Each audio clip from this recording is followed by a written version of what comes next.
வானல் போட்டிருக்கேன், எண்ணெய் ஊற்றுறேன். அதில் கத்திரிக்காய் காரகறி வைக்க போகிறேன். எப்படின்னு பாருங்கள். ஒவ்வொருத்தரும் ஒவ்வொரு மாதிரி செய்வாங்க. கடுகு போட்டிருக்கேன்.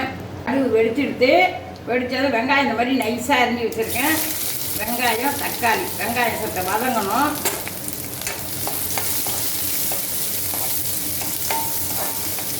இப்போ இந்த தக்காளி நைஸாக தக்காளி அரிஞ்சிருக்கேன், ரெண்டையும் போடணும். நல்லா வதக்கணும். இப்போ வெங்காயம் தக்காளி நல்லா வதங்கிட்டுது.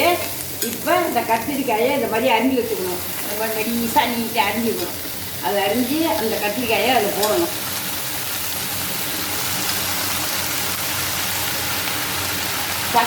தக்காளி இன்னும் வேணால் ஜாஸ்தி போட்டுக்கலாம், இல்லாட்டி கம்மியாக போட்டுக்கலாம். உங்களுக்கு விருப்பத்துக்கு தகுந்த போடலாம். ஆனால் போட்டால் தான் நல்லாயிருக்கும். அதுக்கு உப்பு, தேவையான அளவு உப்பு, மிளகாய்த்தூள்,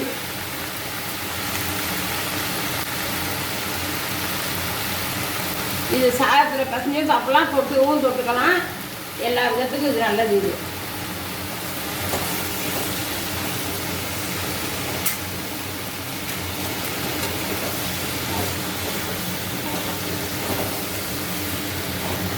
மஞ்சள்தூள் கொஞ்சம், அவ்வளோதான். இனிமேல் இவ்வளோ சுடுலாம் வதக்கணும். எண்ணெய் ஊற்றி வதக்கணும். நல்லா இதானதும் காட்டுறோம் பாருங்க. வதங்கட்டும். அப்படியே மூடி வச்சுருவோம். ஒரு ஏனத்தை போட்டு ஒரு தட்டை போட்டு கவுத்து வச்சு சிம்மில் வச்சிடணும். பாருங்கள் இப்படி வதக்கிட்டேன்னா இந்த மாதிரி தட்டை வச்சு மூடி சிம்மில் வச்சிடணும் அடுப்பை. அது கொஞ்சம் நாழி ஆனதும் அப்புறம் பரட்டி விடணும்.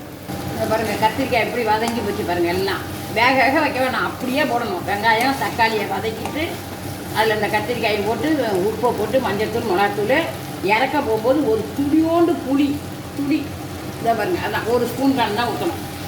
ஏன்னா இந்த துவரத்து எதுவும் இல்லாமல் இருக்கிறதுக்கு ஒரு டேஸ்ட் இருக்கும். அதுக்காக அந்த புளி ஒரு கொதிக்க வச்சு இறக்கிட வேண்டியது. இன்னும் சொட்டை பறிச்சுட்டு இறக்கிட வேண்டியது தான். அவ்வளோதான். இது சாதத்துக்கு போட்டு பிசைஞ்சிக்கலாம். எண்ணெய் நல்லெண்ணெய் ஊற்றி சாப்பிட்டா சூப்பராக இருக்கும். தொட்டுக்கலாம், அது இருந்துக்கலாம்.